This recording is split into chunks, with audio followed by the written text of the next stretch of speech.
العالمين والصلاة والسلام على أشرف المرسلين وعلى آله وصحبه أجمعين أما بعد اللهم رب اشرح لي صدري ويسر لي أمري واحلل عقدة من لساني يفقه قولي അല്ലാഹു സുബ്ഹാനഹു വ തആല അല്ലാഹുവിൻ്റെ ഈ ഭവനത്തിൽ നമ്മൾ ഒരുമിച്ച് കൂട്ടിയതുപോലെ നാളെ ആഖിറത്തിൽ അവൻ്റെ ജന്നാത്തുൽ ഫിർദൗസിലും നമ്മൾ ഒരുമിച്ച് കൂട്ടി അനുഗ്രഹിക്കുമാറാകട്ടെ. പ്രിയമുള്ളവരെ, നാം പറഞ്ഞതുപോലെ എല്ലാ തിങ്കളാഴ്ചയും മഗ്‌രിബിന് ശേഷം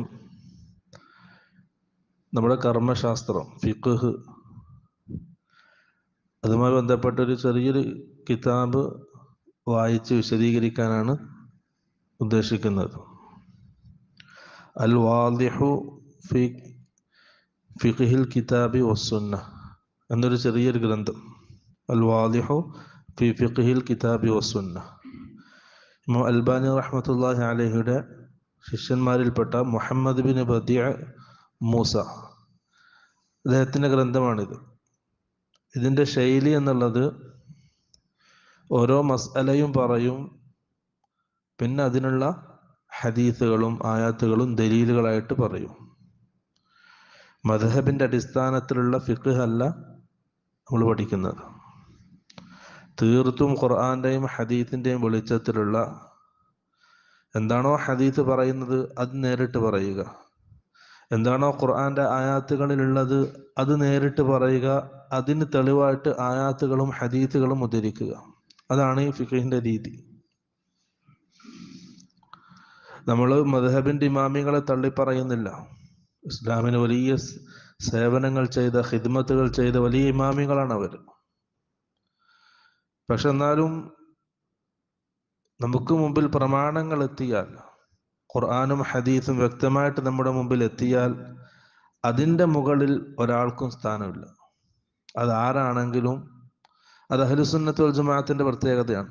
ലാ യുഖദ്ദിമൂന അലൽ കിതാബി വസ്സുന്നത്തി ശൈഅൻ, അതവരുടെ മാത്രം പ്രത്യേകതയാണ്.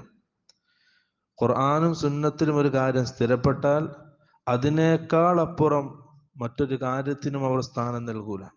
അതാരാണെങ്കിലും ആരുടെ അഭിപ്രായമാണെങ്കിലും സ്ഥാനമില്ല. അതുകൊണ്ട് തന്നെ ഖുർആന്റെയും ഹദീസിന്റെയും വെളിച്ചത്തിലാണ് ഈ ഫിഖ്ഹ് നാം മനസ്സിലാക്കുന്നത്. സാധാരണ രീതിയിൽ ഫിഖ്ഹ് ആരംഭിക്കുന്നത് കിതാബ് ത്വഹാറത്ത് മുതലാണ്. ത്വഹാറത്ത് എന്ന് പറയുമ്പോൾ ശുദ്ധീകരണം. ഏറ്റവും വലിയ ഇബാദത്ത് നിസ്കാരാണ്. എന്നാൽ ആഖിറത്തിൽ അമലുകളുടെ വിഷയത്തിൽ ആദ്യമായി ചോദ്യം ചെയ്യപ്പെടുന്നത് നിസ്കാരത്തെ സംബന്ധിച്ചാണ്.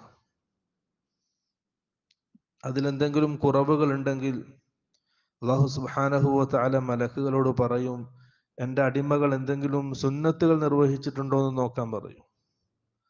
അപ്പൊ അവൻ്റെ സുന്നത്തുകൾ ഉണ്ടെങ്കിൽ ആ സുന്നത്ത് നിസ്കാരങ്ങൾ വെച്ച് ഫർദിൽ വന്ന പോരായ്മകൾ പരിഹരിക്കപ്പെടും. അതിനുശേഷം അതേപോലെ എല്ലാ ഇബാദത്തുകളും. അപ്പൊ ആദ്യമായിട്ട് വിചാരണക്കെടുക്കുന്നത്, ചോദ്യം ചെയ്യപ്പെടുന്നത് ഇബാദത്തുകളിൽ നിസ്കാരാണ്, സ്വലാത്താണ്. അതുകൊണ്ട് തന്നെ നിസ്കാരം സഹീഹാകണമെങ്കിൽ വുദൂ നിർബന്ധമാണ്. ലാ യഖ്ബലുല്ലാഹു സ്വലാത്ത അഹദിക്കും ഹത്താ യതവല്ല. നിങ്ങൾ വുദൂ ചെയ്യുന്നത് വരെ ഒരാളുടെയും നിസ്കാരം അല്ലാഹു സ്വീകരിക്കുകയില്ല. അപ്പോൾ വുദൂ നിർബന്ധമാണ്. അതുകൊണ്ട് തന്നെ എല്ലാത്തിൻ്റെയും ആരംഭത്തിൽ ഫുഖഹാക്കൾ പറയുക കിതാബു ത്വഹാറത്ത്, ശുദ്ധീകരണത്തിന്റെ ബാബ്. ശുദ്ധീകരണത്തിൽ നാം മനസ്സിലാക്കേണ്ടത് വെള്ളമാണ്. അപ്പം വെള്ളത്തെ സംബന്ധിച്ചാണ് എല്ലാ ഫിഖ്ഹിന്റെ കിതാബുകളും ആരംഭിക്കുക. നമ്മൾ കഴിഞ്ഞ ക്ലാസ്സിൽ വിശദീകരിച്ചു. ഈ ഫിഖ്ഹിന്റെ ബാബിന്റെ അടിസ്ഥാനത്തിൽ രചിക്കപ്പെട്ട ഹദീസ് ഗ്രന്ഥങ്ങൾ സുനനുകൾ എന്നറിയപ്പെടും. സുനൻ ഇബ്നു മാജ, സുനൻ അബീ ദാവൂദ്, സുനനു തിർമിദി, സുനൻ നസായി. അതൊക്കെ ആദ്യത്തെ ബാബ് എന്തായിരിക്കും? കിതാബു തഹാറ ബാബുൽ മിയാഹ്, ശുദ്ധീകരണത്തിന്റെ ബാബ്. അതിൽ ഒന്നാമത്തെ ഹെഡിങ് വെള്ളത്തെ സംബന്ധിച്ചുള്ള ഹദീസുകളായിരിക്കും. അതുകൊണ്ട് തന്നെ ഫിഖ്ഹ് പഠനം ആരംഭിക്കുന്നത് ശുദ്ധീകരണത്തെ സംബന്ധിച്ചുള്ള പഠനവുമായിട്ടാണ്.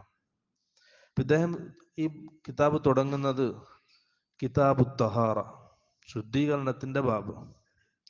അൽ മബ്ഹസുൽ അവ്വൽ, അതിൽ ഒന്നാമത്തെ ചർച്ച മഫ്ഹൂമു തഹാറത്തി വ അൻവാഇഹ. എന്താണ് ശുദ്ധീകരണം? ഇസ്ലാമിൽ എന്താണ് തഹാറത്ത്? അദ്ദേഹം തഹാറത്തിനെ വിശദീകരിക്കുകയാണ്. അത്തഹാറത്തു ലുഗതൻ അൻ-നദാഫ. ഭാഷാപരമായിട്ട് അറബിയിൽ അത്തഹാറത്ത് എന്ന് പറഞ്ഞാൽ അതിൻ്റെ അർത്ഥം ശുദ്ധിയാക്കുക, വൃത്തിയാക്കുക. ശരീരഭാഗങ്ങളും സ്ഥലങ്ങളൊക്കെ വൃത്തിയാക്കുന്നതിന് ഭാഷയിൽ തഹാറത്ത് എന്ന് പറയും. വന്നസാഹതു അനിൽ അഖ്ദാരിൽ ഹിസ്സിയ വൽ മഅനവിയ. നമുക്ക് കാണാൻ കഴിയുന്നതും അതുപോലെ തന്നെ കാണാൻ കഴിയാത്തതുമായ വസ്തുക്കളിൽ നിന്നും ശുദ്ധിയാക്കുന്നതിന് ഭാഷാപരമായിട്ട് തഹാറത്ത് എന്ന് പറയും. നമ്മുടെ ഹൃദയം ശുദ്ധിയാക്കുക. നമ്മുടെ ഹൃദയം ശുദ്ധിയാക്കുക എന്ന് പറഞ്ഞാൽ കള്ളത്തരങ്ങളിൽ നിന്നും മോശത്തരങ്ങളിൽ നിന്നും ചീത്ത സ്വഭാവങ്ങളിൽ നിന്നും നമ്മുടെ ഹൃദയത്തെ ശുദ്ധീകരിക്കുക. അവിടെ തഹാറത്ത് എന്ന് അറബിയിൽ ഉപയോഗിക്കും. അതുപോലെ തന്നെ നമ്മുടെ ശരീരം വൃത്തികേടുകളിൽ നിന്നും മോശപ്പെട്ട കാര്യങ്ങളിൽ നിന്നും ശരീരവും വസ്ത്രവും സ്ഥലവും ഇതൊക്കെ ശുദ്ധീകരിക്കുന്നതിനും തഹാറത്ത് എന്ന പദം ഉപയോഗിക്കും.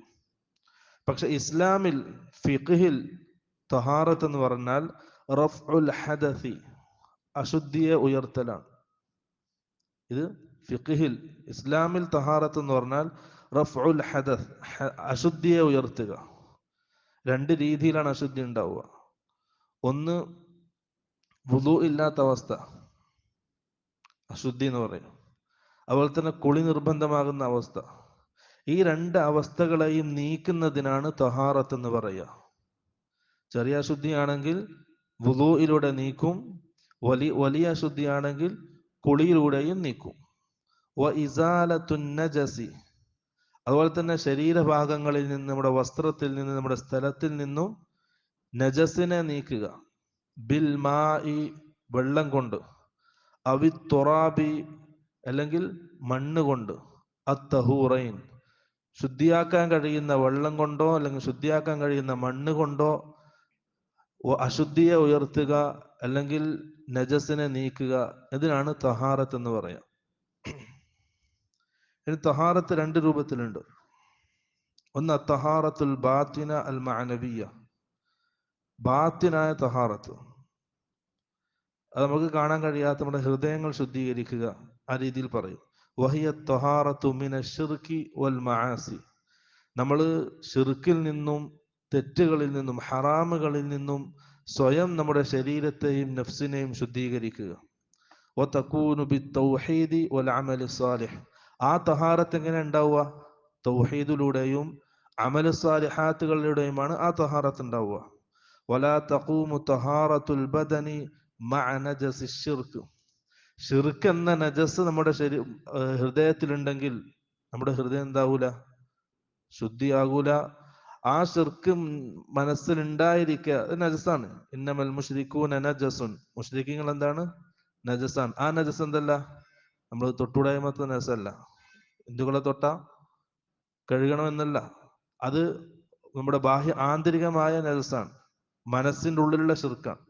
അപ്പൊ ആ ഷിർക്ക് വെച്ചിട്ട് ഒരാളുടെ എന്തില്ല, ബാഹ്യമായ ത്വഹാറത്ത് ഉപകാരപ്പെടൂല. മുശ്രിക്കായ ഒരാൾ വുളു ചെയ്തിട്ട് കാര്യമുണ്ടോ? ഇല്ല. കാരണം അവന്റെ ഹൃദയത്തിൽ നജസ് ഉണ്ട്. ആ നജസ് നീങ്ങാതെ ശരീരത്തിന്റെ പുറത്തുള്ള നജസ് നീങ്ങിയിട്ട് കാര്യമില്ല. അപ്പൊ ആദ്യം നാം ശുദ്ധീകരിക്കേണ്ടത് നമ്മുടെ മനസ്സാണ്. എന്തിൽ നിന്നൊക്കെ? മിന ശിർക്കി വൽ മആസി, ഷിർക്കിൽ നിന്നും തെറ്റുകളിൽ നിന്നും നമ്മുടെ മനസ്സിനെ ശുദ്ധീകരിക്കണം. എന്നാലേ നമ്മുടെ ബാഹ്യമായ ശുദ്ധീകരണം നമുക്ക് ഉപകാരപ്പെടില്ല. നമ്മുടെ വുളു, നമ്മുടെ കുളി, അതൊക്കെ ഉപകാരപ്പെടണമെങ്കിൽ ഷിർക്കിൽ നിന്ന് നമ്മുടെ മനസ്സ് മുക്തമായിരിക്കണം. രണ്ടാമത്തേത് തഹാറത്തുൽ ഹിസ്സിയ, നമ്മൾ പറഞ്ഞ ശുദ്ധീകരണം. വഹിയ റഫ്ഉൽ അഹ്ദാസി വ ഇസാലത്തിൽ അൻജാസ്, അശുദ്ധികളെ ഉയർത്തലും നജസുകളെ നീക്കലുമാണ്. ഖാല റസൂലുള്ളാഹി സ്വല്ലല്ലാഹു അലൈഹി വസല്ലം, അതിന് തെളിവായിട്ട് അദ്ദേഹം കൊടുത്ത ഹദീസ്, അത്തഹൂർ ശത്രുൽ ഈമാൻ, തഹൂർ എന്നുള്ളത്, ശുദ്ധീകരണം എന്നുള്ളത് ഈമാന്റെ പകുതിയാണ്. ഈമാന്റെ നേരെ പകുതിയാണ് ശുദ്ധീകരണം എന്നുള്ളത്. അഥവാ ഒരു മുസ്ലിം എന്ത് ചെയ്യണം? വളരെ വൃത്തിയിലും നീറ്റിലും ജീവിക്കണം. അവന്റെ ശരീരത്തിൽ നിന്ന് ഉണ്ടാവൂല നജസുകൾ, ഉണ്ടാവൂല വൃത്തികേടുകൾ, ഉണ്ടാകൂല. നമ്മൾ വിചാരിക്കണ്ട, ഇത് ചില കാഫിര്യങ്ങളുണ്ട്, നല്ല സെറ്റപ്പിൽ കുളിച്ച് മാറ്റി അത്രയൊക്കെ തേച്ച് നല്ല സ്പ്രേ എല്ലാം അടിച്ച് മണപ്പിച്ച് നടക്കും. അവൻ തഹാറത്തിലാണോ? ഇല്ല, അവൻ മൂത്രച്ച കേൾക്കുന്നുണ്ടാവില്ല. അവന്റെ മറ്റുള്ള ശുദ്ധീകരണം അവനക്കില്ല, അവൻ നജസ്സിലാണ്. പക്ഷെ ഒരു മുഅ്മിൻ അവൻ കുളിച്ച് വുദൂഇലായിരിക്കും, എല്ലാ രീതിയിലും ശുദ്ധിയും നളാഫത്തും അവന്റെ ജീവിതത്തിൽ ഉണ്ടാവും. പക്ഷെ പുറമെ കാണാൻ ചിലപ്പോൾ ഉണ്ടായിക്കൊള്ളണമെന്നില്ല. പക്ഷെ അവൻ എന്താണ്? വൃത്തിയിലാണ്, ശുദ്ധിയിലാണ്. കാരണം അവന്റെ മ്ലേച്ഛതകളിൽ നിന്നും നജസ്സുകളിൽ നിന്നൊക്കെ അവന്റെ ശരീരം ശുദ്ധിയാക്കപ്പെടുന്നതാണ്. وتكون بما شرع الله من الوضوء أو الغسل أو التيمم. ഇനി ശുദ്ധീകരണം തഹാറത്ത് എങ്ങനെ ഉണ്ടാവുക? ഒന്നുകിൽ വുദൂഇലൂടെ, അല്ലെങ്കിൽ കുളിയിലൂടെ, അല്ലെങ്കിൽ തയമ്മുമിലൂടെ. عند فقد الماء على صفة مخصوصة يأتي بيانها. തയമ്മും എപ്പോഴാ?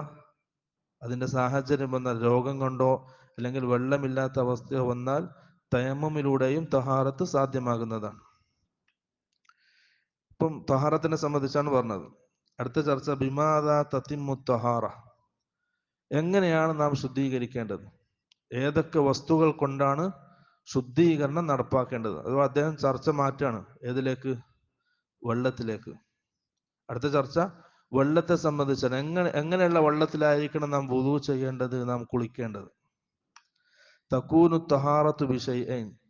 നമ്മുടെ ശുദ്ധീകരണം രണ്ട് കാര്യങ്ങൾ കൊണ്ട് നടപ്പാവും. അൽ അവ്വലു ബിൽ മാഇ. ഒന്നാമത്തേത് വെള്ളം കൊണ്ട്. ഫകുല്ലു മാഇൻ നസല മിനസ് സമാഇ ഔ ഖറജ മിനൽ അർളി. ആകാശത്തിൽ നിന്നും ഇറങ്ങിയ എല്ലാ വെള്ളവും പറ്റും. ഔ ഖറജ മിനൽ അർളി, ഭൂമിയിൽ നിന്നും പൊട്ടിപ്പുറപ്പെട്ട എല്ലാ വെള്ളവും പറ്റും. വഹുവ ബാഖിൻ അലാ അസ്ലി ഖിൽഖതിഹി ഫഹുവ തഹൂറുൻ. അത് അതിന്റെ സൃഷ്ടിപ്പിൽ ബാക്കിയാകണം, അവശേഷിക്കണം. അഥവാ ആകാശത്ത് നിന്ന് മഴവെള്ളം വരുമല്ലോ, ആ മഴവെള്ളം എങ്ങനെയാണോ ഉള്ളത് അത് അതേ രൂപത്തിൽ ബാക്കിയാകുന്നുണ്ടെങ്കിൽ നമുക്ക് ഉപയോഗിക്കാം. അതുപോലെ തന്നെ ഭൂമിയിൽ നിന്ന് ഉറവൊട്ടി വരുന്ന വെള്ളം, അതും അതിന്റെ സൃഷ്ടിപ്പിൽ അവശേഷിക്കുന്നുണ്ടെങ്കിൽ നമുക്ക് ഉപയോഗിക്കാം. ഫഹുവ തഹൂറുൻ. അത് തഹൂറായ വെള്ളമാണ്. തഹൂറായ വെള്ളം എന്ന് പറഞ്ഞാൽ സ്വയം അതിന് ശുദ്ധിയുണ്ട്, മറ്റൊന്നിനെ ശുദ്ധീകരിക്കാൻ കഴിയുന്നതുമായ വെള്ളം.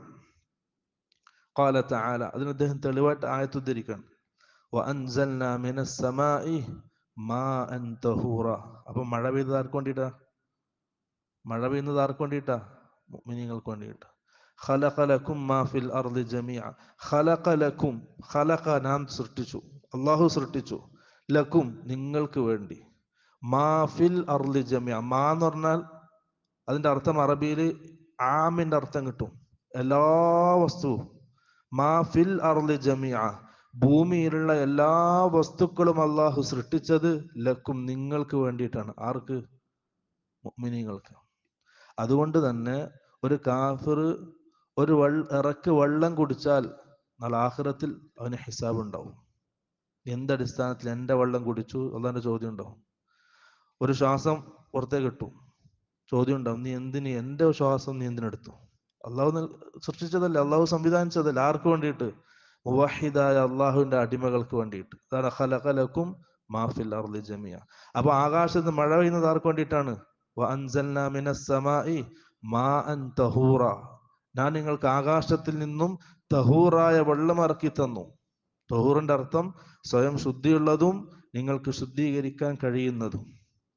ഒമിൻ ദാലിക, ആ വെള്ളത്തിൽപ്പെട്ടതാണ് അൽ മതർ, മഴവെള്ളം, വൽ ആബാർ, കിണറിലെ വെള്ളം, വൽ ഉയൂൻ, പുഴകളിലെയും നദികളിലെയും വെള്ളം, വൽ അൻഹാർ വസ്സൽജി വൽ ബഹരി, കടലിലെ വെള്ളവും ഐസ് ഉരുകി വരുന്ന വെള്ളം ഉണ്ടല്ലോ, ആ വെള്ളം, അതൊക്കെ അതിൽപ്പെട്ടതാണ്. ലിഖൗലിൻ നബി സല്ലല്ലാഹു അലൈഹി വസല്ലം ഫിൽ ബഹരി ഹുവ തഹൂറു മാഉഹു അൽ ഹില്ലു മൈതതുഹു. അതിന് തെളിവായിട്ട് അദ്ദേഹം ഒരു ഹദീസ് കൊടുക്കുകയാണ്. ഒരു സഹാബി അള്ളാന്റെ റസൂലിന്റെ അടുക്കലേക്ക് വന്നു, ചോദിച്ചു, യാ റസൂലല്ലാഹ്, ഇന്നാ നർകബുൽ ബഹറ, ഞങ്ങള് കടലിൽ യാത്ര ചെയ്യാൻ. റസൂലിന്റെ കാലത്ത് എന്തുണ്ട്? കപ്പൽ വഴി സഞ്ചാരമുണ്ട്. അപ്പൊ നമ്മൾ കടലിൽ യാത്ര ചെയ്യുന്ന സമയത്ത് വനഹ്മിലു മഅന ഖലീലൻ മിനൽ മാ, നമ്മൾ കുറച്ച് വെള്ളമേ കൊണ്ടുപോകുന്നുള്ളൂ കുടിക്കാൻ വേണ്ടിയുള്ള ആവശ്യത്തിന്. ഇപ്പൊ കടലിൽ പോകുന്നവർക്ക് അറിയാലോ, ഓരോന്ന് കുടിക്കാനുള്ള വെള്ളം, ആവശ്യത്തിനുള്ള വെള്ളം ഇവിടുന്ന് കൊണ്ടുപോകണം. കടൽ വെള്ളം കുടിക്കൂല, ഉപയോഗിക്കൂല. അപ്പൊ ഞങ്ങൾ കുറച്ച് വെള്ളമേ കൊണ്ടുപോകുള്ളൂ. അപ്പൊ നമ്മുടെ അടുത്ത് നമുക്ക് ദാഹിക്കുന്നുണ്ട്. നമ്മൾ ആ വെള്ളം, കൊണ്ടുപോയ വെള്ളം വുളൂ ചെയ്യാൻ എടുത്താൽ നമുക്ക് എന്തില്ല, കുടിക്കാൻ വെള്ളം ഉണ്ടാവില്ല. എന്നിട്ട് ആ സഹാബി ചോദിക്കാണ്, അപ്പൊ കടലിലെ വെള്ളം കൊണ്ട് നമുക്ക് വുളൂ ചെയ്യാൻ പറ്റുമോ? സഹാബിയുടെ സംശയം. കടലിലെ വെള്ളം കൊണ്ട് നമുക്ക് വുളൂ ചെയ്യാൻ പറ്റുമോ? ഇപ്പൊ റസൂൽ സല്ലല്ലാഹു അലൈഹി വസല്ലം പറഞ്ഞ മറുപടിയാണ് ഈ ഹദീസ്. അത്തഹൂറു മാഉഹു ഹുവ തഹൂറു മാഉഹു. കടലിലെ വെള്ളം തഹൂറാണ്, സ്വയം ശുദ്ധിയുള്ളതും മറ്റൊന്നിനെ ശുദ്ധീകരിക്കാൻ കഴിയുന്നതുമായ വെള്ളമാണ്. അൽ ഹില്ലു മൈതതുഹു. അതിലുള്ള മയ്യത്തുകൾ ഹലാലാണ്. നമുക്ക് അറക്കാണ്ട് ശവം തിന്നാൻ പറ്റുന്ന കാര്യങ്ങളാണ് എന്ത്? കടൽ ജീവികൾ, വെള്ളത്തിൽ ജീവിക്കുന്ന ജീവികളെ മയ്യത്ത് തിന്നാം, അതിനെ അറക്കേണ്ട ആവശ്യമില്ല. റസൂൽ സല്ലല്ലാഹു അലൈഹി വസല്ലമയോട് സഹാബി ചോദിച്ചത് എന്താണ്? കടൽ വെള്ളത്തിന്റെ മസലയാണ്. റസൂല് മറുപടി പറഞ്ഞതോ, കടലിലെ വെള്ളം തഹൂറാണ്, അതിലുള്ള മയ്യത്തും ഹലാലാണ്. ചോദ്യത്തിനേക്കാൾ അധികമായിട്ട് അല്ലാഹുവിന്റെ റസൂല് മറുപടി പറഞ്ഞു. അത് അല്ലാഹുവിന്റെ റസൂലിന്റെ ബുദ്ധിയാണ്. കാരണം എന്താ? ആ സഹാബി ചോദിച്ചത് കടൽ വെള്ളത്തെ സംബന്ധിച്ചാണ്. അപ്പൊ കടലിലെ വെള്ളത്തിന്റെ മസല അറിയാത്ത ഒരാൾക്ക് എന്തായാലും എന്തുണ്ടാവില്ല, ആ കടൽ ജീവികളിലുള്ള മസല അറിയുന്നുണ്ടാവില്ല. അവിടെ റസൂൽ എന്ത് ചെയ്തു? ചോദിക്കുന്ന മുമ്പേ വിശദീകരണം അങ്ങോട്ട് കൊടുത്തു. അത് അല്ലാഹുവിന്റെ റസൂലിന്റെ രീതിയാണ്. ഒന്ന് ചോദിച്ചാൽ എന്ത് ചെയ്യും? അതിനുള്ള മറുപടി മാത്രം കൊടുക്കൂല, വിശദീകരണം കൊടുക്കും. കാരണം ആ വ്യക്തി, ചോദിക്കുന്ന വ്യക്തിയുടെ അവസ്ഥ ആ ചോദ്യത്തിലൂടെ അള്ളാഹുവിന്റെ റസൂല് മനസ്സിലാക്കും. അപ്പൊ ആ സഹാബിക്ക് അള്ളാഹുവിന്റെ റസൂൽ കൊടുത്ത മറുപടിയാണ് ഹുവ തഹൂറു മാഉഹു. ആ കടലിലെ വെള്ളം തഹൂറാണ്. അൽ ഹില്ലു മൈതതുഹു. അതിലുള്ള ശവങ്ങള്, മയ്യത്തുകള് ഹലാലാണ്. കഴിഞ്ഞു. തഹൂറായ വെള്ളം എന്താണെന്ന് പറഞ്ഞു. അടുത്തത് വയബ്ഖൽ മാഉ അലാ തഹൂരിയതിഹി വഇൻ ഖാലതഹു ശൈഉൻ താഹിറുൻ. അടുത്ത മസലയാണ്. ഇനി തഹൂറായ ഒരു വെള്ളം, ആ വെള്ളത്തില് താഹിറായ ഒരു സാധനം കൂടിക്കലർന്നു. താഹിറായ സാധനം എന്നാൽ നജസല്ലാത്ത വസ്തു. ഉദാഹരണത്തിന് ഒരു ഗ്ലാസ് വെള്ളം, ആ വെള്ളത്തിൽ എന്തുണ്ട്? ചായപ്പൊടി ഇട്ടു. ചായപ്പൊടി ഇട്ടതോടുകൂടി എന്ത് ചെയ്തു? വെള്ളത്തിന്റെ കളറ് മാറി. ചായപ്പൊടി എന്താണ്? തഹൂറായ വസ്തുവാണ്, താഹിറായ വസ്തു അല്ലേ, ശുദ്ധിയുള്ള വസ്തുവാണ്. അപ്പം വെള്ളത്തിൽ ഒരു താഹിറായ വസ്തു കൂടിക്കലർന്നാൽ മാലം യഖ്റുജ് അൻ ഇത്ലാഖിഹി, ആ സാധനത്തിന് വെള്ളം എന്ന് പറയുന്നതിൽ നിന്നും ആ വസ്തു നീങ്ങിയാൽ ആ വെള്ളം എന്തല്ല? തഹൂറല്ല. ഇപ്പൊ നമ്മൾ എന്ത് ചെയ്തു? ഒരു ഗ്ലാസ് ചൂടുവെള്ളത്തിൽ ചായപ്പൊടി ഇട്ടു. ചായപ്പൊടി ഇടലോടുകൂടി എന്ത് ചെയ്തു? വെള്ളത്തിന്റെ കളറ് മാറി. അപ്പൊ താഹിറായ ഒരു വസ്തു കൊണ്ട് വെള്ളത്തിന്റെ കളറ് മാറി. അതേപോലെ തന്നെ അതിന്റെ പേരും മാറി. പിന്നെ നമ്മൾ വെള്ളം എന്ന് പറയുമോ? ചായ എന്നല്ല പറയാ. അപ്പൊ ആ ചായ കൊണ്ട് എന്ത് ചെയ്യാൻ പാടില്ല? വുദു ചെയ്യാൻ പാടില്ല. കാരണം അതിന്റെ പേര് മാറി. ഇപ്പൊ താഹിറായ ഒരു വസ്തു കൊണ്ട് വെള്ളത്തിന്റെ കളറോ മണമോ രുചിയോ മാറിയാൽ അതിന്റെ പേര് ബാക്കിയാണെന്നുണ്ടെങ്കിൽ അത് ശുദ്ധിയുള്ള തഹൂറായ വെള്ളമാണ്. ഉദാഹരണത്തിന് നമ്മുടെ ഗവൺമെന്റിന്റെ പൈപ്പ് വെള്ളമില്ലേ, അതിലെന്തുണ്ടാവും? ബ്ലീച്ചിങ് പൗഡർ ഇടും. ബ്ലീച്ചിങ് പൗഡർ ഇട്ടാൽ അതിന്റെ രുചിയും മാറും, മണവും മാറും. ചില സമയത്ത് നല്ല കട്ടിയുള്ള മണം കിട്ടും ഇട്ടപാടാണെങ്കിൽ. അതുകൊണ്ട് എന്ത് ചെയ്യാം? നമുക്ക് വുദു ചെയ്യാൻ പറ്റും. കാരണം എന്താ? ആ ബ്ലീച്ചിങ് പൗഡർ ഇടറോട് കൂടി അതിന്റെ പേര് മാറുന്നുണ്ടാ? അതിനെ വെള്ളം തന്നെയാണെന്ന് വിളിക്കുക. മനസ്സിലായ? അപ്പം ഒരു താഹിറായ ഒരു വസ്തു കൊണ്ട് വെള്ളത്തിന്റെ നിറമോ മണമോ രുചിയോ മാറിയിട്ടുണ്ടെങ്കിലും വെള്ളം എന്ന പേരതിന് പറയുന്നുണ്ടെങ്കിൽ അത് തഹൂറായ വെള്ളമാണ്. ഇനി വെള്ളം എന്ന പേര് പറയുന്നില്ലെങ്കിൽ അതെന്തല്ല? തഹൂറല്ല. ഇപ്പൊ നാരങ്ങ വെള്ളം, നാരങ്ങ കലക്കി പഞ്ചസാര ഇട്ടാൽ എന്തായി? രുചി മാറി. അതിന് പറഞ്ഞ പച്ചവെള്ളം എന്ന് പറയുമോ? നാരങ്ങ വെള്ളം എന്നല്ല പറയാ, ജ്യൂസ് എന്നല്ല പറയാ. അപ്പൊ നാരങ്ങ വെള്ളം തന്നെ എന്ത് ചെയ്യാൻ പറ്റൂല? വുദു ചെയ്യാൻ പറ്റൂല, വുദു ശരിയാവൂല. അതേ സ്ഥാനത്ത് ഒരു ഗ്ലാസ് ബ്ലീച്ചിങ് പൗഡർ ഇട്ട വെള്ളം, രണ്ടിന്റെയും രുചി മാറിയിട്ടുണ്ട്. ഇതുകൊണ്ട് എന്ത് ചെയ്യാൻ പറ്റൂല? വുദു ചെയ്യാൻ പറ്റില്ല. കാരണം അതിന്റെ പേര് മാറി വെള്ളത്തിന്റെ. ഇതുകൊണ്ട് വുദു ചെയ്യാൻ പറ്റും, കാരണം അതിന്റെ പേര് മാറിയിട്ടില്ല. അതാണ് വ്യത്യാസം. അതുപോലെ തന്നെ നമ്മളെ ഈ പൊടികളുണ്ടല്ലോ, കുറെ തരം ജ്യൂസ് ഉണ്ടാക്കുന്ന പൊടികൾ, വെള്ളം കലക്കുന്ന പൊടി, പല പേരുകൾ, കുറെ സാധനങ്ങളുണ്ടല്ലോ, ടാങ്കെല്ലാം പറഞ്ഞിട്ട്. അപ്പം ഒരാൾ എന്ത് ചെയ്തു, ഒരു ഗ്ലാസ് വെള്ളത്തിൽ ആ പൊടിയിട്ട് കലക്കി, കളറ് മാറി. തലേന്ന് രാത്രി നല്ല മഴ പെയ്തിട്ടുണ്ട്. ആ മഴയിൽ എന്ത് ചെയ്യും, ചിലപ്പോൾ കിണറിലെ വെള്ളത്തിന്റെ കളറ് മാറും, കലങ്ങും, ചുവപ്പ് വെള്ളമാവും. 2 ഗ്ലാസ്സിലെടുത്തു, ഒരേ കളറ് വെള്ളം. കലങ്ങിയ വെള്ളം കൊണ്ട് എന്ത് ചെയ്യാം, വുളു ചെയ്യാം. കാരണം എന്താ, അത് വെള്ളാണ്, അതിന്റെ പേര് മാറിയിട്ടില്ല. ഇതിന്റെ പേരോ മാറിയിട്ടുണ്ട്. മനസ്സിലായ?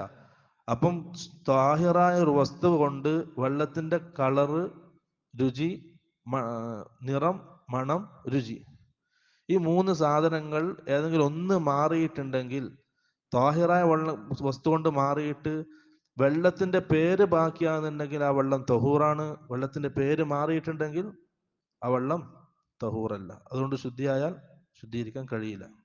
ലിഖൗലി നബി സല്ലല്ലാഹു അലൈഹി വസല്ലം, ഹദീസ് ദലീലായിട്ട് തെളിവായിട്ട് കൊടുക്കാണ്. ലിന്നിസ്വത്തില്ലാത്തി ഖുംന ബിതജ്ഹീസ് ഇബ്നതിഹി അല്ലതി തുഫിയത്. റസൂൽ സല്ലല്ലാഹു അലൈഹി വസല്ലമയുടെ മകൾ മരണപ്പെട്ടപ്പോ അല്ലാഹുവിന്റെ റസൂലിന്റെ മകളെ കുളിപ്പിക്കുന്ന പെണ്ണുങ്ങളോട് അല്ലാഹുവിന്റെ റസൂൽ പറഞ്ഞു, ഇഗ്സിൽനഹാ സലാസൻ, നിങ്ങൾ ആ മയ്യത്തിനെ, അഥവാ എൻ്റെ മകളെ 3 പ്രാവശ്യം കഴുകണം. ഔ ഖംസൻ, ആ 3 പ്രാവശ്യം കഴുകി വൃത്തിയായിട്ടില്ലെങ്കിൽ 5 പ്രാവശ്യം കഴുകണം. ഔ അക്സറ മിൻ ദാലിക ഇൻ റഅയ്തുന്ന ദാലിക, 5-ൽ കൂടുതൽ കഴുകാം. നിങ്ങൾക്ക് ഇനിയും കഴുകണം, ഇനിയും ശുദ്ധിയാകാൻ ബാക്കിയുണ്ട് എന്ന് തോന്നുകയാണെങ്കിൽ 5-ൽ കൂടുതൽ പ്രാവശ്യം നിങ്ങൾ കഴുകിക്കോ. ബിമാഇൻ വസിദിരിൻ, വെള്ളം കൊണ്ടും അതുപോലെ തന്നെ സിദിർ കൊണ്ടും. വജഅൽന ഫിൽ ആഖിറതി കാഫൂറ, കർപ്പൂരില്ലേ, നമ്മള് മയ്യത്ത് കുളിപ്പിക്കുമ്പോൾ കർപ്പൂരം ഇടല്ലോ വെള്ളത്തിൽ മണക്കാൻ വേണ്ടിയിട്ട്. ആ കർപ്പൂരം കൊണ്ട് എന്ത് ചെയ്യുക, വെള്ളത്തിലിട്ടിട്ട് അവസാനത്തെ പ്രാവശ്യം നിങ്ങൾ കുളിപ്പിക്കുക. ഇപ്പൊ ഈ ഹദീസ് എന്ത് മനസ്സിലായി? ആ കർപ്പൂരം ഇട്ടാൽ വെള്ളത്തിന്റെ പേര് മാറുന്നില്ല, മണവും രുചിയും മാറും. ഒരു ഇങ്ങോട്ടില്ലേ കുളിപ്പിക്കില്ലേ? അപ്പൊ കർപ്പൂര ഇടലോടുകൂടി വെള്ളത്തിന്റെ രുചി മാറി, അതുപോലെ തന്നെ മണം മാറി. ഇത് 2 മാറിയിട്ടും റസൂല് ആ വെള്ളം കൊണ്ട് റസൂലിന്റെ മകളെ കുളിപ്പിക്കാൻ പറഞ്ഞു. മയ്യത്തിനെ കുളിപ്പിക്കേണ്ടത് ശുദ്ധിയുള്ള വെള്ളത്തിലാണ്. ആ വെള്ളം കൊണ്ട് കുളിപ്പിക്കാൻ പറഞ്ഞു. കാരണം എന്താണ്, ആ വെള്ളത്തിന് വെള്ളം എന്ന പേര് ബാക്കിയായിട്ടുണ്ട്. അപ്പൊ ഹദീസിന്റെ അടിസ്ഥാനത്തിലാണ് ഈ മസലകളൊക്കെ പറയുന്നത്.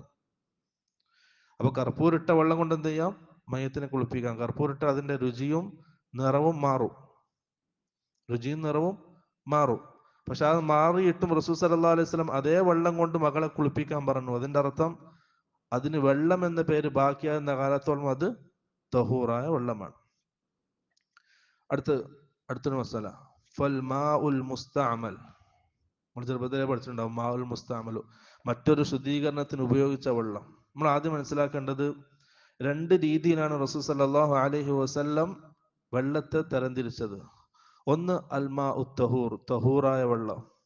2 അൽമാ ഉൽ മുതനജ്ജിസ, നജസ് കലർന്ന വെള്ളം. ഈ 2 വിഭാഗങ്ങൾ വെള്ളമേ ഉള്ളൂ. മൂന്നാമത്തെ അൽമാ ഉൽ മുസ്തഅമൽ, മുസ്തഅമലായ വെള്ളം നമ്മൾ പഠിച്ചിട്ടുണ്ട്. ശരിക്കും എന്തില്ല, മുസ്തഅമലായ വെള്ളം എന്നുള്ളത് ഹദീസിന്റെ അടിസ്ഥാനത്തിൽ നമുക്ക് അങ്ങനെ ഒരു വെള്ളം കാണാൻ കഴിയില്ല. റസൂൽ സല്ലല്ലാഹു അലൈഹി വസല്ലമയിൽ സ്ഥിരപ്പെട്ട ഒരു ഹദീസ്, عن كان النبي صلى الله عليه وسلم يغتسل بفضل ميمونة رضي الله عنها. ഇബ്നു അബ്ബാസ് റളിയല്ലാഹു അൻഹു ഉദ്ധരിക്കുന്ന ഹദീസാണ്. മൈമൂന റളിയല്ലാഹു അൻഹ അല്ലാഹുവിന്റെ റസൂലിന്റെ ഭാര്യയാണ്. മൈമൂന റളിയല്ലാഹു അൻഹ കുളിച്ച ബാക്കി വെള്ളത്തിൽ റസൂൽ സല്ലല്ലാഹു അലൈഹി വസല്ലം കുളിക്കുന്നത് ഞാൻ കണ്ടു. കുളി വാജിബായ കുളിയാണ്, ജനാബത്തിന്റെ കുളിയാണ്. അപ്പൊ മൈമൂന റളിയല്ലാഹു അൻഹ ജനാബത്ത് കുളിച്ച ബാക്കി വെള്ളത്തിൽ നിന്നും അള്ളാഹിന്റെ റസൂല് കുളിക്കുന്നത് ഞാൻ കണ്ടു. അഥവാ മാവുൽ മുസ്തഅമൽ എന്ത് ചെയ്യാം, ഉപയോഗിക്കാം, അത് തഹൂറാണ് എന്നാണ് ഈ ഹദീസിന് മനസ്സിലാകുന്നത്. വസഹ അൻ ഇബ്നു അബ്ബാസ് റളിയല്ലാഹു അൻഹു ഖൗലഹു, ഇബ്നു അബ്ബാസിൽ നിന്ന് ഉദ്ധരിക്കുന്ന മറ്റൊരു ഹദീസ്, ഇഗ്തസല ബഅദു അസ്വാജിൻ നബി സല്ലല്ലാഹു അലൈഹി വസല്ലം ഫീ ജഫ്നത്തിൻ. അള്ളാഹിന്റെ റസൂലിന്റെ ഭാര്യമാര് എന്ത് ചെയ്തു, ജഫ്നത്ത് എന്ന വലിയ പാത്രം, വെള്ളം ശേഖരിക്കുന്ന വലിയ പാത്രം, ആ പാത്രത്തിൽ നിന്നും കുളിച്ചു. فجاء النبي صلى الله عليه وسلم ليتوضأ منها أو يغتسل. ആ ഭാര്യ കുളിച്ചു കഴിഞ്ഞതിന് ശേഷം റസൂൽ സല്ലല്ലാഹു അലൈഹി വസല്ലം വുളൂ ചെയ്യാൻ വേണ്ടി അല്ലെങ്കിൽ കുളിക്കാൻ വേണ്ടി ആ വെള്ളത്തിന്റെ അടുക്കലേക്ക് വന്നു. ഫഖാലത്ത് ലഹു, അപ്പൊ ആ ഭാര്യ അല്ലാഹുവിന്റെ റസൂലിനോട് പറഞ്ഞു, യാ റസൂലല്ലാ ഇന്നി കുന്തു ജുനുബൻ, ഞാൻ ജനാബത്തുകാരിയായിരുന്നു. ഞാൻ ആ കുളിച്ചത് വാജിബായ കുളിയാണ്. ഞാൻ വാജിബായ കുളിച്ച ബാക്കി വെള്ളമാണ് അത്. അപ്പൊ റസൂൽ സല്ലല്ലാഹു അലൈഹി വസല്ലം പറഞ്ഞു, ഇന്നൽ മാഅ ലാ യുജ്നിബ്, വെള്ളത്തിന് എന്താവൂല, ജനാബത്താവൂല. വെള്ളത്തിന് ജനാബത്താവൂല. അഥവാ ഒരു വെള്ളം ഒരാൾ തഹാറത്തിന് വേണ്ടി ഉപയോഗിച്ചു, വുളു ചെയ്യാൻ അല്ലെങ്കിൽ കുളിക്കാൻ ഉപയോഗിച്ചു, അതുകൊണ്ട് ആ വെള്ളത്തിന് എന്തില്ല, ഒരു മാറ്റവും വരൂല. ആ ബാക്കി വെള്ളം മറ്റൊരാൾക്ക് ഉപയോഗിക്കാം. അഥവാ മാഉൽ മുസ്താമൽ എന്നൊരു ഗണമുണ്ടല്ലോ, അത് മറ്റൊരാൾക്ക് വുളു ചെയ്യാൻ ഉപയോഗിക്കാം, അല്ലെങ്കിൽ കുളിക്കാൻ ഉപയോഗിക്കാം എന്നാണ് ഈ ഹദീസ് മനസ്സിലാകുന്നത്. അപ്പൊ തഹൂറായ വെള്ളം, രണ്ടാമത്തെ മാഉൽ മുസ്താമൽ, അതെന്ത് ചെയ്യാം, ഉപയോഗിക്കാം. മൂന്നാമത്തെ ചർച്ച, വലാ യൻജുസ് അൽ മാഉ, വെള്ളം നജസാവുകയില്ല. വഇൻ വഖഅത് ഫീഹി നജാസത്തുൻ, അതിൽ നജസ് വീണാലും വെള്ളം നജസാവുകയില്ല. ഹത്താ യതഗയ്യറ ലൗനുഹു ഔ തഅമുഹു ഔ റായിഹതുഹു ബിൻ നജാസ, ആ വീണ നജസ് കൊണ്ട് വെള്ളത്തിന്റെ നിറമോ അല്ലെങ്കിൽ രുചിയോ അല്ലെങ്കിൽ മണമോ, ഈ മൂന്നാലൊരു വിശേഷണം മാറുന്നത് വരെ എന്തില്ല, ആ സാധനം നജസാവൂല. ഇപ്പൊ ഒരു ഗ്ലാസ് വെള്ളം, അതിലേക്ക് കുറച്ച് മൂത്രം ഇട്ടിച്ചു, അതിന്റെ മണം മാറും, അല്ലെങ്കിൽ നിറം മാറും, അല്ലെങ്കിൽ അതിന്റെ രുചിയും മാറും. ഏതെങ്കിലും ഒന്ന് മാറിയാൽ ആ വെള്ളം എന്തായി, നജസായി. ഒരു വലിയ കുളത്തിലെ വെള്ളം, അതിലൊരാൾ മൂത്രയിച്ചു, ആ മൂത്രം കൊണ്ട് എന്ത് ചെയ്യില്ല, ആ കുളത്തിലെ വെള്ളത്തിന് ഒരു മാറ്റവും സംഭവിക്കൂല. അതിന്റെ രുചി മാറൂല, മണം മാറൂല, അതുപോലെ തന്നെ കളറും മാറൂല, നിറവും മാറൂല. അപ്പൊ ഒരു തഹൂറായ വെള്ളത്തിൽ നജസ് വീഴുകയും ആ വീണ നജസ് കാരണമായിട്ട് ഈ മൂന്നാലൊരു വിശേഷണം മാറിയിട്ടില്ലെങ്കിൽ ആ വെള്ളം തഹൂർ തന്നെയാണ്. അപ്പൊ നമുക്ക് എന്ത് ചെയ്യാം, അതങ്ങനെ അല്ലെങ്കിൽ പ്രയാസമല്ലേ. അങ്ങനെ അല്ലെങ്കിൽ നമുക്കിന് വെള്ളം കിട്ടൂല, ശുദ്ധിയായ വെള്ളം കിട്ടൂല ഉപയോഗിക്കാൻ, എല്ലായിടത്തും നജസ് ഉണ്ടാവും. അപ്പൊ നജസ് വീണിട്ട് ആ നജസ് കാരണമായിട്ട് വെള്ളത്തിന്റെ ഈ മൂന്നാലൊരു വിശേഷണം മാറിയാൽ മാത്രമേ വെള്ളം എന്താവുള്ളൂ, നജസാവുള്ളൂ. അങ്ങനെ തെളിവായിട്ട് ഹദീത്ത് കൊടുക്കാണ്. ഹദീത്ത് അബി സഈദ് അൽ ഖുദരി റളിയല്ലാഹു അൻഹു, അബൂ സഈദ് അൽ ഖുദരി റളിയല്ലാഹു അൻഹു ഉദ്ധരിക്കുന്ന ഹദീത്താണ്. അന്നഹു ഖീല ലിറസൂലില്ലാഹി സ്വല്ലല്ലാഹു അലൈഹി വസല്ലം അന തവല്ലഉ മിൻ ബിഇരി ബുളാഅ, ബുളാഅ എന്ന പേരുള്ള കിണറിൽ നിന്ന് നമ്മൾ വുളു ചെയ്യട്ടെ എന്ന് സഹാബാക്കൾ ചോദിച്ചു. ബുളാഅ എന്ന് പറഞ്ഞാൽ മദീനത്തുള്ള ഒരു പൊട്ട കിണറാണ്. അതിൽ വെള്ളമുണ്ട്, പക്ഷെ ആരെന്തില്ല, ആ വെള്ളം ഉപയോഗിക്കാറില്ല.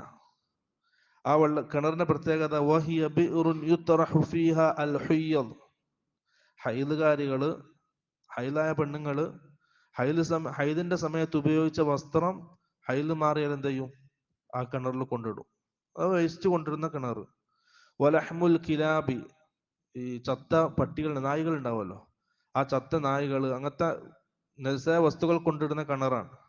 വന്നത്തിന്, എല്ലാ മോശത്തരങ്ങളും നജസായ വസ്തുക്കളും കൊണ്ട് കളയുന്ന കിണറാണത്. ആ കിണറിന്റെ വെള്ളത്തെ സംബന്ധിച്ചാണ് സഹാബാക്കൾ ചോദിച്ചത്, ആ കിണറിന്റെ വെള്ളത്തിൽ നമുക്ക് വുളു ചെയ്യാൻ പറ്റുമോ? റസൂൽ സല്ലല്ലാഹു അലൈഹി വസല്ലം പറഞ്ഞു, ഇന്ന അൽ മാഉ തഹൂറുൻ ലാ യുനജ്ജിസുഹു ഷൈഉൻ, വെള്ളം തഹൂറാണ്, അതിനൊന്നും എന്തില്ല, നജസാക്കൂല. അപ്പൊ കിണറിലെ വെള്ളം കുറേ ഉണ്ട്. അപ്പൊ ഈ സാധനങ്ങൾ കൊണ്ടിട്ടത് കൊണ്ട് ആ കിണറിലെ വെള്ളത്തിന് എന്തിട്ടില്ല, അതിന്റെ നിറം മാറിയിട്ടില്ല, അല്ലെങ്കിൽ അതിന്റെ രുചി മാറിയിട്ടില്ല, അല്ലെങ്കിൽ മണം മാറിയിട്ടില്ല. അതുകൊണ്ട് തന്നെ ആ വെള്ളം എന്താണ്, അൽ മാഉ തഹൂറുൻ, വെള്ളം ശുദ്ധിയുള്ളതാണ്. ലാ യുനജ്ജിസുഹു ഷൈഉൻ, എന്തില്ല, ഒരു നജസും അതിനെ നജസാക്കുകയില്ല. ഈ മൂന്നാലൊരു വിശേഷണം മാറിയിട്ടല്ലാതെ. ചിലപ്പോ എന്ത് ചെയ്യും, കിണറില് പൂച്ച വീഴും, പൂച്ച കിണറിൽ വീണ് ചത്തു, വെള്ളത്തിന്റെ നിറം മാറി, അല്ല രുചി മാറിയാൽ വെള്ളം എന്താവും, നജസാവും. വെള്ളത്തിന്റെ രുചി മാറും, ചിലപ്പോൾ മണം മാറും, വെള്ളം നജസാണ്. ആ ഫുള്ള് വെള്ളം കളയണം കിണറില്. അത് മാറിയിട്ടില്ലെങ്കിലോ, രുചി മാറിയിട്ടില്ല, നിറം മാറിയിട്ടില്ല, തന്നെ അതിന്റെ മണമൊന്നും മാറിയിട്ടില്ല, അങ്ങനെയാണെങ്കിൽ അത് തഹൂറായ വെള്ളമാണ്. പ്രത്യേകം ശ്രദ്ധിക്കണത്. വസാനി, രണ്ടാമത്തത്, ഇതാണ് വെള്ളത്തിനെ സംബന്ധിച്ചുള്ള മസാല. തഹൂറായ വെള്ളം, രണ്ട് നജസായ വെള്ളം. നജസ് വീകലോടുകൂടി എന്തില്ല, ആ വെള്ളം നജസാവൂല. ഈ മൂന്നാലൊരു വിശേഷണം മാറിയാലേ വെള്ളം നജസാവുകയുള്ളൂ. വസ്സാനി രണ്ടാമത്തത് അത്തഹാറത്തു ബിസ്സഈദി ത്താഹിർ, തയമ്മും ചെയ്യേണ്ടത്. അസ്സഈദ്, സഈദ് എന്ന് പറഞ്ഞാൽ ഭൂമിയുടെ പ്രതലത്തിനാണ് സഈദ് എന്ന് പറയാ. ഭൂമിയുടെ പുറന്തോട് എന്ന് പറയും. മനസ്സിലായ? നമ്മളിങ്ങനെ നോക്കുമ്പോൾ ഭൂമി കാണുന്നില്ലേ? ഈ കാണുന്ന സാധനത്തിനാണ് എന്ത് ചെയ്യുക? സഈദ് എന്ന് പറയാം. وهذا عند تعذر استعمال الماء لفقده أو خوف ضرر باستعماله. അപ്പം ശുദ്ധിയാക്കേണ്ട രണ്ടാമത്തെ വസ്തു എന്താണ്? ഭൂമിയുടെ പുറന്തോല് അഥവാ മണ്ണ് കൊണ്ട്. എന്ത് വസ്തുവിനെ കൊണ്ട് എന്ത് ചെയ്യാം? തയമ്മും ചെയ്യും. മസാല വരുന്നുണ്ട്, തയമ്മുവിന്റെ ഭാഗത്തിൽ വിശാലമായിട്ട് വരുന്നുണ്ട്. ഒരാൾക്ക് വെള്ളം ഇല്ല, അല്ലെങ്കിൽ വെള്ളം ഉപയോഗിക്കൽ കൊണ്ട് എന്തെങ്കിലും ബുദ്ധിമുട്ടാകുമെന്ന് പേടി, എന്തെങ്കിലും രോഗം കാരണം വെള്ളം ഉപയോഗിക്കൽ ബുദ്ധിമുട്ടാണ്, പ്രയാസമാണെന്നുള്ള പേടി, അങ്ങനെയാണെങ്കിൽ എന്ത് ചെയ്യാം? മണ്ണ് ഉപയോഗിച്ച് തയമ്മും ചെയ്യാം. തയമ്മും കൊണ്ട് എന്ത് ചെയ്യും? ശുദ്ധിയാവും. ഫയഖൂമു തുറാബു താഹിറു മഖാമൽ മായി. അപ്പൊ വെള്ളം കൊണ്ട് നമ്മൾ എന്തൊക്കെ കാര്യങ്ങൾ ചെയ്യുന്നുണ്ടോ, വുളു ചെയ്യുന്നുണ്ട്, കുളിക്കുന്നുണ്ട്, അതിൻ്റെയൊക്കെ സ്ഥാനത്ത് എന്ത് ചെയ്യും? തയമ്മും നിൽക്കും. Abdullah bin Amr bin as റളിയല്ലാഹു അൻഹു, സഹാബി, ഒരു സംഘം സൈന്യത്തോടൊപ്പം യുദ്ധത്തിന് പോയി. തിരിച്ചു വരുന്ന സമയത്ത് രാത്രി ഇദ്ദേഹത്തിന് ജനാബത്തായി, ഇഹ്തിലാം ഉണ്ടായി, ജനാബത്തായി. ഫർദ് കുളി കുളിക്കണം. സുബഹിസ്കാരത്തിന്റെ സമയം, നല്ല തണുപ്പുണ്ട്, ഇദ്ദേഹത്തിന് കുളിക്കാൻ പേടി, കട്ടിയുള്ള തണുപ്പാണ്, വേറെ ഇതൊന്നുമില്ല. ഇദ്ദേഹം എന്ത് ചെയ്തു? തയമ്മും ചെയ്തു. തയമ്മും ചെയ്തിട്ട് നിസ്കരിച്ചു, ഇമാമായിട്ട് നിസ്കരിച്ചു. അങ്ങനെ ആ സൈന്യം റസൂലിന്റെ അടുക്കലേക്ക് എത്തി, മദീനയിലേക്ക് എത്തി. ഇപ്പൊ സഹാബാക്കൾ പറഞ്ഞു, അബ്ദുല്ലാഹിൻ അംർ ബിൻ ആസ് നമുക്ക് ഇമാമായിട്ട് നിസ്കരിച്ചു, അദ്ദേഹം വുദു ചെയ്തിട്ടില്ല, കുളിച്ചിട്ടില്ല, കുളിക്കാണ്ടാ നിസ്കരിച്ചത്. റസൂൽ സല്ലല്ലാഹു അലൈഹി വസല്ലം ചോദിച്ചു, നീ കുളിക്കാണ്ടാണ് നിസ്കരിച്ചത്? ഇപ്പൊ സഹാബി പറഞ്ഞല്ല, ഞാൻ തയമ്മും ചെയ്തിട്ടുണ്ട്. അദ്ദേഹം തെളിവായിട്ട് എന്ത്? വലാ തുൽഖൂ ബിഐദീകും ഇലാ തഹ്ലുകതി, നിങ്ങൾ സ്വയം ഒരു നാശത്തിന് കാരണമാകരുത് എന്ന ആയത്ത് തെളിവായിട്ട് ഓതി. ആ തണുപ്പുള്ള സമയത്ത് കുളിച്ചാൽ എൻ്റെ ശരീരത്തിൽ എന്തെങ്കിലും പ്രശ്നം, ബുദ്ധിമുട്ടുണ്ടാകുമെന്ന് ഞാൻ പേടിച്ചു, അതുകൊണ്ട് ഞാൻ എന്ത് ചെയ്തു? തയമ്മും ചെയ്തു. റസൂൽ സല്ലല്ലാഹു അലൈഹി വസല്ലം അത് അംഗീകരിച്ചു. അപ്പൊ കുളിക്ക് പകരമായിട്ട് എന്ത് ചെയ്യാം? തയമ്മും ചെയ്യാം. വുദൂഇന് പകരമായിട്ടും തയമ്മും ചെയ്യാം. ഇതാണ് വെള്ളത്തെ സംബന്ധിച്ചുള്ള ഹദീസ്. വെള്ളം, അതുപോലെ തന്നെ മണ്ണ്. അടുത്തത് അൻ നജാസാതു വതത്ഹീറുഹ, നജസ്. നമ്മൾ നിർബന്ധമായിട്ട് നമ്മുടെ വസ്ത്രം, ശരീരം, നിസ്കരിക്കുന്ന സ്ഥലം, ഈ മൂന്ന് കാര്യങ്ങളും നജസിൽ നിന്നും ശുദ്ധിയാണ്, നിസ്കാരത്തിന്റെ ഷർത്താണ്. ഈ മൂന്ന് കാര്യങ്ങളും നജസിൽ നിന്നും ശുദ്ധിയായാലേ നമ്മുടെ നിസ്കാരം സഹീഹാവുകയുള്ളൂ. ഷർത്ത് പൂർണ്ണമായാലും എന്ത് ചെയ്യൂ? ഇപ്പൊ ഒരു കാര്യത്തിന് ഷർത്ത് വെച്ചാൽ ആ ഷർത്ത് പൂർണ്ണമായാലേ മഷ്റൂത്ത് സഹീഹാവുള്ളൂ. ഇപ്പൊ ഒരാള് നിസ്കരിക്കുന്നുണ്ട്, ആ സ്ഥലത്ത് നജസ് ഉണ്ട്, ആ നിസ്കാരം എന്തല്ല? സഹീഹല്ല, നിസ്കരിക്കാത്തവനെ പോലെയാണ്. ഒരാൾ വുദൂ ഇല്ലാതെ നിസ്കരിച്ചാൽ അവന്റെ നിസ്കാരം ഏത് രീതിയിൽ നാം തള്ളുവോ അതേപോലെ തള്ളണം. എന്ത്? അവന്റെ ശരീരത്തിൽ നജസ് ഉണ്ടെങ്കിൽ. റസൂൽ സല്ലല്ലാഹു അലൈഹി വസല്ലം നിസ്കരിക്കാണ്. നിസ്കാരത്തിനിടയിൽ അല്ലാഹുവിന്റെ റസൂൽ 2 ചെരുപ്പ് മൂരിയിട്ട് ഇടത് സൈഡിലേക്ക് മാറ്റി വെച്ചു. പിറകിലിരുന്ന സഹാബാക്കൾ ഇത് കണ്ടു. അവരെന്ത് ചെയ്തു? അവരുടെ ചെരുപ്പ് എടുത്തിട്ട് ഇടത് സൈഡിലേക്ക് മാറ്റി വെച്ചു. നിസ്കാരം കഴിഞ്ഞപ്പോ റസൂൽ സഹാബാക്കൾ ചോദിച്ചു, നിങ്ങൾ എന്തിനാ ചെരുപ്പ് മാറ്റി വെച്ചത്? അപ്പൊ സഹാബാക്കൾ പറഞ്ഞു, താങ്കൾ ചെരുപ്പ് അഴിച്ച് ഇടത് ഭാഗത്തേക്ക് മാറ്റി വെക്കുന്നത് കണ്ടു, നമ്മളും ചെരുപ്പ് അഴിച്ച് എന്ത് ചെയ്തു? ഇടത് ഭാഗത്തേക്ക് മാറ്റി വെച്ചു. അപ്പൊ റസൂൽ സല്ലല്ലാഹു അലൈഹി വസല്ലം പറഞ്ഞു, എൻ്റെ അടുക്കലേക്ക് ജിബ്രീൽ വന്നു, എന്നിട്ട് എനിക്ക് അറിയിച്ചു തന്നു, എൻ്റെ ആ ചെരുപ്പിൽ എന്തുണ്ട്? നജസ് ഉണ്ട് എന്ന് അറിയിച്ചു തന്നു, അതുകൊണ്ടാണ് ഞാൻ മാറ്റി വെച്ചത്. അപ്പൊ നജസോടുകൂടി ഒരാൾ നിസ്കരിച്ച നിസ്കാരം സഹീഹാവുകയില്ല, ബാത്തിലാണ്, നിസ്കരിക്കാത്തവനെ പോലെയാണ്. അതുകൊണ്ട് നിർബന്ധമായിട്ട് നാം അറിയേണ്ടത് എന്താണ് നജസ്. ആ നജസിൽ നിന്ന് എങ്ങനെയാണ് നാം ശുദ്ധിയാകേണ്ടത്? ഒമിൻ ഹാദിഹിൻ നജാസാത്ത്, ആ നജസിൽ പെട്ടതാണ് എന്ത്? ബൗലുൽ ആദ്മി വഗായിതുഹു, മലമൂത്രം, മനുഷ്യന്റെ മൂത്രവും മലവും. വൽ അസ്ലു ഫി തത്ഹീരിഹി അൽ ഗുസ്ലു വൽ ഇസാലതു വഹുനാലിക ഹാലാത്തു. ഈ 2 കാര്യങ്ങളിൽ നാം ശുദ്ധീകരിക്കേണ്ടത് എങ്ങനെയാണ്? വെള്ളം കൊണ്ട് അത് നീക്കുക. ഒന്നുകിൽ വെള്ളം കൊണ്ട് നീക്കുക, അല്ലെങ്കിൽ ആ വസ്തു നമ്മുടെ ശരീരത്തിൽ നിന്ന് നീങ്ങിയാൽ മതി. ഒന്നുകൂടെ വെള്ളം കൊണ്ട് കഴുകി കളയുക, അല്ലെങ്കിൽ ആ വസ്തു നമ്മുടെ ശരീരത്തിൽ നിന്നും നീങ്ങുക.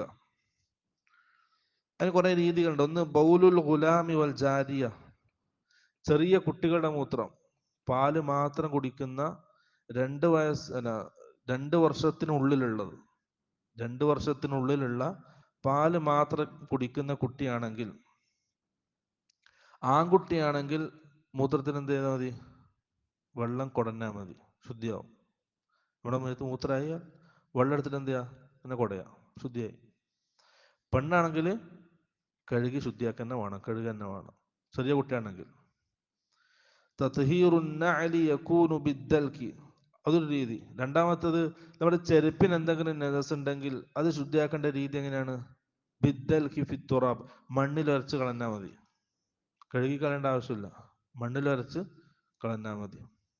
അതുപോലെ തന്നെ തത്ഹീറു ദൈരി തൗബിൽ മർഅതി, ഇസ്ലാം പഠിപ്പിക്കുന്ന പെണ്ണിന്റെ വസ്ത്രധാരണം, കാലിന്റെ താഴോട്ട് ഒരു ചാണിൽ എന്ത് ചെയ്യണം? ഉയരണം. ഒരു ചാൺ അങ്ങോട്ട് അധികം വസ്ത്രം വേണം, മണ്ണിലിങ്ങനെ വലിച്ചുകൊണ്ട് നടക്കണം.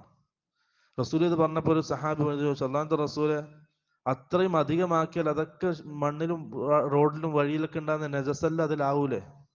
അപ്പൊ റസൂൽ സല്ലല്ലാഹു അലൈഹി വസല്ലം പറഞ്ഞു, ശേഷമുള്ള മണ്ണ് അതിനെ ശുദ്ധിയാക്കും. അപ്പൊ പെണ്ണുങ്ങളുടെ വസ്ത്രം എന്ത് ചെയ്യണം? നിലത്തെ ഇട്ട് വലിക്കണം. ഹദീസാണ്. ഒരു ചാൺ അധികം വേണം. നമ്മൾ പെണ്ണുങ്ങളുടെ വസ്ത്രങ്ങൾ എങ്ങനെയാ? ഇപ്പൊ നേരെ ഓപ്പോസിറ്റ് ആണ്, ഒരു ചാൺ മുകളിലേക്ക് ഉണ്ടാവുക. പെണ്ണ് നിന്നാൽ ഒരു ചാൺ അധികം വസ്ത്രം നിലത്തേക്ക് വേണം, അത്രയും കാണാൻ പാടില്ല എന്നുള്ളതാണ്, ഔറത്താണ്. അതിന്റെ ശുദ്ധീകരണമാണ് റസൂൽ സല്ലല്ലാഹു അലൈഹി വസല്ലം പറഞ്ഞത്. ശേഷമുള്ള മണ്ണ് എന്ത് ചെയ്യും? അതിനെ ശുദ്ധിയാക്കും. അപ്പൊ അത് നമുക്ക് തൃപ്തിയാകുന്നില്ലെങ്കിലോ? ചില പെണ്ണുങ്ങളുണ്ട്, വന്നാൽ എന്ത് ചെയ്യും? ആ പർദ്ദന്റെ അവസാനം പിടിച്ച് കഴുകും. അത് കഴുകി ശുദ്ധിയാക്കേണ്ട ആവശ്യമില്ല. കാരണം നജസായി ആ ആയതിനു ശേഷമുള്ള മണ്ണ് അതിനെ ശുദ്ധിയാക്കി. അതായത് റസൂൽ പറഞ്ഞതല്ല, അവിടെ നിൽക്കണം. അതാണ് പറയുന്നത് ചെയ്യണത്. ഹദീസിൽ എന്താണോ പറയുന്നത് അവിടെ നിൽക്കണം. അതാണ് അനുസരണ. അവിടെയാണ് അനുസരണ. നമുക്ക് മനസ്സിന് സുഖം കിട്ടുന്നില്ല, മനസ്സിന് തൃപ്തിയാകുന്നില്ല, അതിനുശേഷം ഒരു കഴുകല് അതിന്റെ ആവശ്യമില്ല. നജസായതിനു ശേഷമുള്ള മണ്ണ് അതിനെ ശുദ്ധിയാക്കുമെന്ന് അല്ലാഹുവിന്റെ റസൂല് പറഞ്ഞാൽ ശുദ്ധിയാക്കിയിരിക്കും. അതിന് ശേഷമുള്ള മണ്ണ് അത് ശുദ്ധിയാണ്, അവിടെ നജസില്ല, പിന്നെ അത് കഴുകേണ്ട ആവശ്യമില്ല. അതാണ് മൂന്നാമത്തെ രീതി.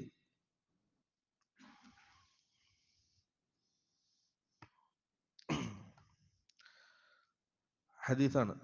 عن أم ولد لإبراهيم بن عبد الرحمن بن عوف أنها سألت أم سلمة زوج النبي صلى الله عليه وسلم. ഒരു സഹാബി വനിത റസൂൽ സല്ലല്ലാഹു അലൈഹി വസല്ലമയുടെ ഭാര്യ ഉമ്മു സലമ റളിയല്ലാഹുഅൻഹയോട് ചോദിച്ചു, ഇന്നിംറഅത്തുൻ ഉതീലു ദൈലി വഅംശി ഫിൽ മകാനിൽ ഖദിർ. എൻ്റെ വസ്ത്രം നീണ്ട വസ്ത്രമാണ്, ഞാൻ നജസുള്ള സ്ഥലങ്ങളിലൂടെ നടക്കലുണ്ട്. ഫഖാലത്ത് ഉമ്മു സലമ, അപ്പോൾ ഉമ്മു സലമ റളിയല്ലാഹു അൻഹ പറഞ്ഞു, ഖാല റസൂലുള്ളാഹി സ്വല്ലല്ലാഹു അലൈഹി വസല്ലം യുതഹിറുഹു മാ ബഅദഹു. അല്ലാഹുവിന്റെ റസൂൽ പറയുന്നത് ഞാൻ കേട്ടിട്ടുണ്ട്, അതിന് ശേഷമുള്ള മണ്ണ് ആ വസ്ത്രത്തെ ശുദ്ധീകരിക്കും. അടുത്തത് തത്ഹീറുൽ അർളി വൽ ഫിറാശി, നമ്മുടെ നിസ്കരിക്കുന്ന സ്ഥലം, അതുപോലെ തന്നെ നമ്മുടെ വസ്ത്രം, ഇതൊക്കെ ശുദ്ധീകരിക്കേണ്ട രൂപം. ഒരു സഹാബാക്കൾ പള്ളിയിലുണ്ട്. ഒരു അറാബിയായ മനുഷ്യൻ എന്ത് ചെയ്തു? കടന്നു വന്നു. ഫബാല ഫി ത്വാഇഫത്തിൽ മസ്ജിദ്. ആ വന്ന വ്യക്തി എന്ത് ചെയ്തു? പള്ളിയുടെ ഒരു മൂലക്ക് പോയിട്ട് മൂത്രമൊഴിച്ചു. മദീനത്തെ പള്ളിയുടെ ഒരു മൂലക്ക് മൂത്രമൊഴിച്ചു.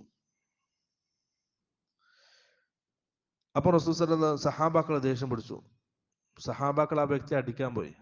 റസൂൽ സല്ലല്ലാഹു അലൈഹി വസല്ലം ദഊഹു, നിങ്ങൾ അവനൊന്നും ചെയ്യണ്ട.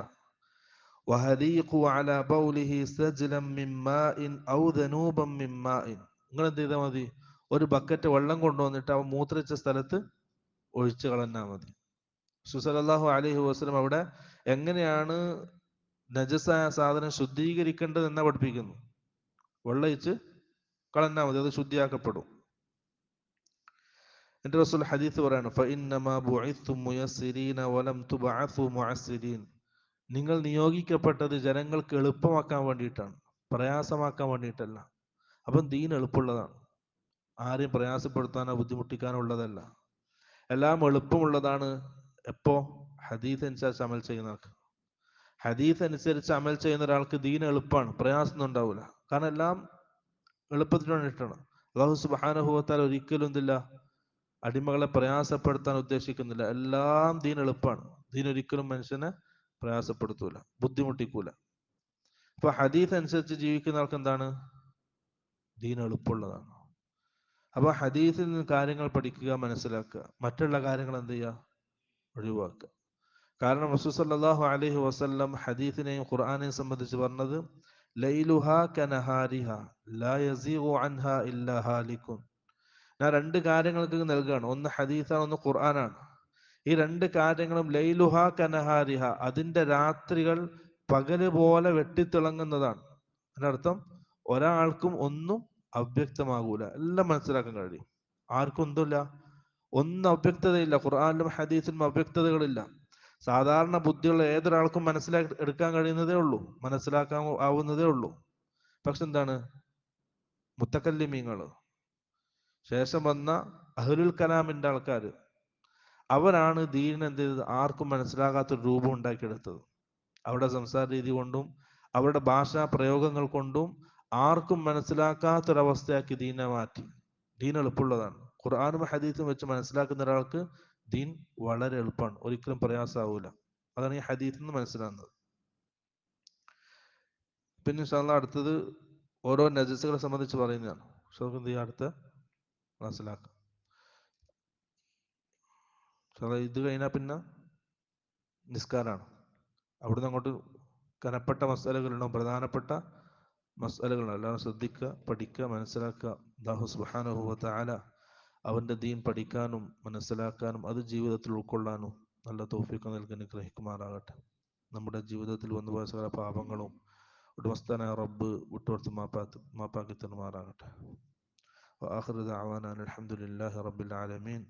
അസ്സലാമു അലൈക്കും വറഹ്മത്തുള്ളാഹി വബറകാതുഹു.